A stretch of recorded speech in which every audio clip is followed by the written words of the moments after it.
Hello students, today I will discuss about chapter sources of energy. तो next topic हमारा है technology advancement for using sources of energy. Biogas. तो biomass क्या होता है? Biomass जो होता है प्लांट एंड एनिमल प्रोडक्ट होता है, जो जिसको हम फ्यूल की तरह यूज़ कर सकते हैं। ठीक है, तो वो क्या कहलाता है? बायोमास कहलाता है।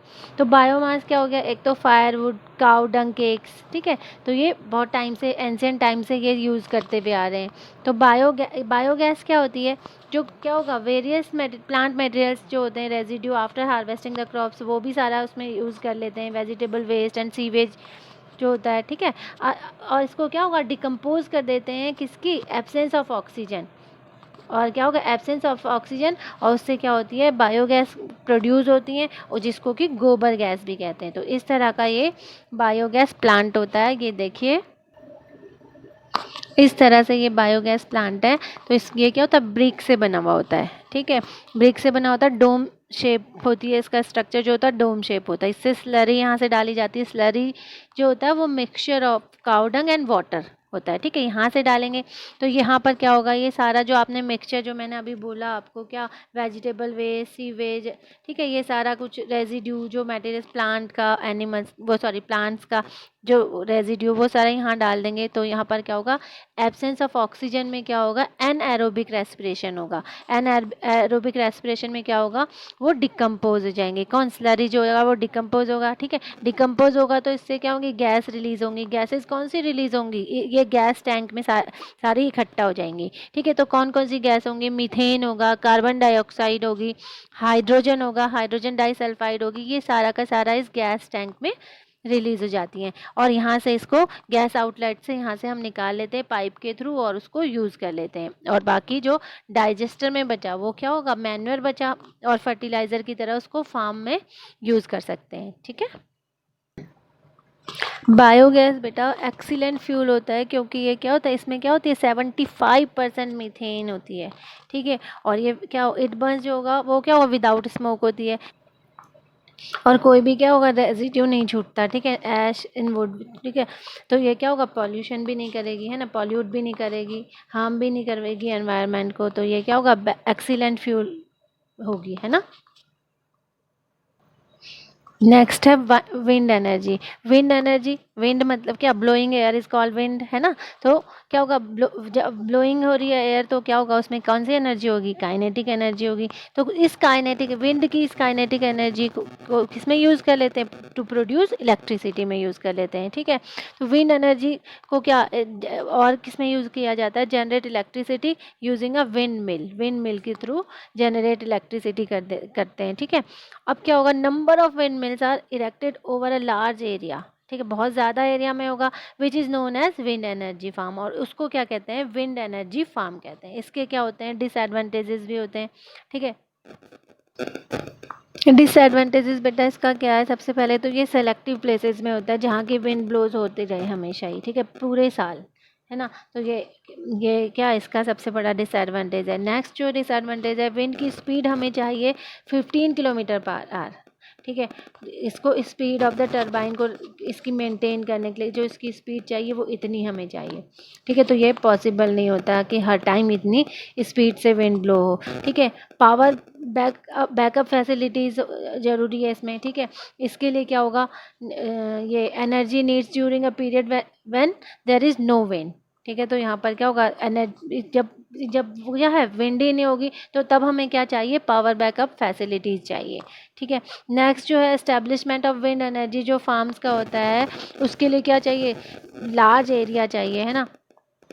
अब लार्ज एरिया ऑफ लैंड चाहिए, तो लार्ज एरिया ऑफ लैंड के लिए हमें क्या चाहिए? उसके मेंटेनेंस के लिए भी क्या चाहिए? फार्म जो होगा वो बहुत मेंटेनेंस क्या होगी उसकी? हाई होगी, है ना। जितना ज़्यादा एरिया होगा उतना ज़्यादा मेंटेनेंस उसकी हाई होगी, है ना। नेक्स्ट टॉपिक है हमारा नॉन कन्वेंशनल और अल्टरनेट सोर्सेज ऑफ एनर्जी। तो नॉन कन्वेंशनल और अल्टरनेट सोर्स ऑफ एनर्जी, अब क्या है? साइंस एंड टेक्नोलॉजी के कारण क्या हमारी लाइफ स्टाइल क्या हो गई, चेंज हो गई, है ना। और क्या हो गया, ग्रोथ इन इंडस्ट्रियलाइजेशन में हो गया, बढ़ गई। तो क्या हुआ, एनर्जी की डिमांड भी बढ़ रही है। अब एनर्जी की डिमांड बढ़ रही है तो जो कन्वेंशनल सोर्सेज ऑफ एनर्जी है वो क्या है, लिमिटेड है ना। तो इसके लिए हमें क्या चाहिए, more and more alternative sources of energy चाहिए, ठीक है। किसके लिए, एवरग्रीन डिमांड के लिए। In order to avoid energy crisis we should, तो हमें क्या करना चाहिए, develop the technology to use the available or known sources of energy more efficiently। तो यह ठीक है। और एंड क्या, we should find new sources of energy, we may need to design new devices to use new sources of energy. तो हमें नई नई डिवाइसेस यूज़ करनी चाहिए, है ना। नेक्स्ट है सोलर एनर्जी, है ना। सोलर एनर्जी से हमें देख पढ़ के ही पता चल रहा है कि ये किससे होगा, सोलर रेडिएशन से है ना।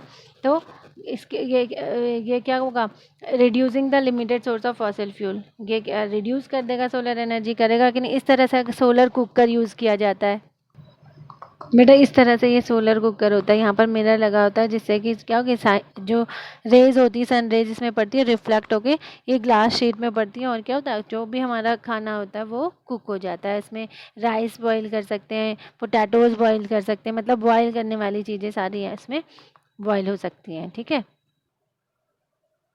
सोलर सेल क्या होता है, सोलर सेल को इस तरह से डिज़ाइन किया जाता है कि वो क्या कर सके, सोलर एनर्जी को इलेक्ट्रिसिटी में कन्वर्ट कर सके, ठीक है। तो इसके क्या होते हैं, एडवांटेजेस भी होते हैं और डिसएडवांटेजेस भी होते हैं। जो एडवांटेजेस क्या हैं, ये सोलर सेल्स के क्या होता है, कोई भी मूविंग पार्ट्स नहीं होते, ठीक है।